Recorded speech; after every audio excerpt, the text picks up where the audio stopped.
The local tourism industry that has been suffering from the COVID-19 pandemic made a comeback in May and is now thriving. The growth in the number of domestic tourists is boosting sales at local businesses.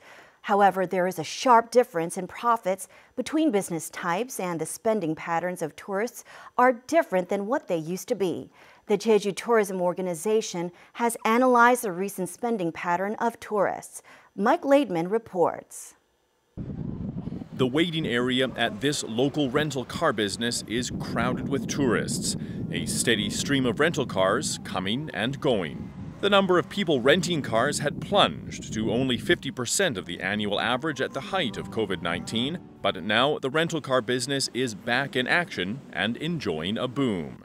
In June, the consumption growth rate for Jeju rental car companies was 12% behind the same month last year, still in the red, but a noticeable increase from February.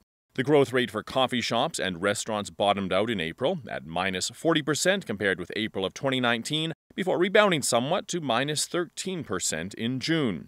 Notably, the growth rate at luxury hotels was stable at 0%, meaning that the consumption rate was the same level as in a normal year. The local tourism industry started to rebound during the long weekend holidays in May after hitting its lowest numbers in April. Since, both tourist and sales numbers have mostly recovered. However, some businesses are still suffering from the impact of COVID-19.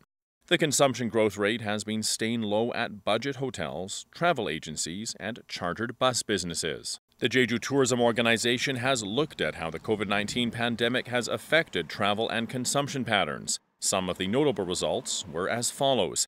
Spending patterns by age show that domestic tourists in their 20s increased the most, at a rate of 9%, between June of this year and last. Spending increased 2% in June compared with last year for domestic tourists in their 30s. Meanwhile, spending growth for domestic tourists in their 40s, 50s, and 60s was down by between 5 and 20%. The Jeju Tourism Organization expects that the current summer demand for travel to Jeju will increase throughout the autumn and spring seasons, and that the consumption growth will continue to climb alongside it, as long as these new spending patterns hold. Mike Laidman, KCTV.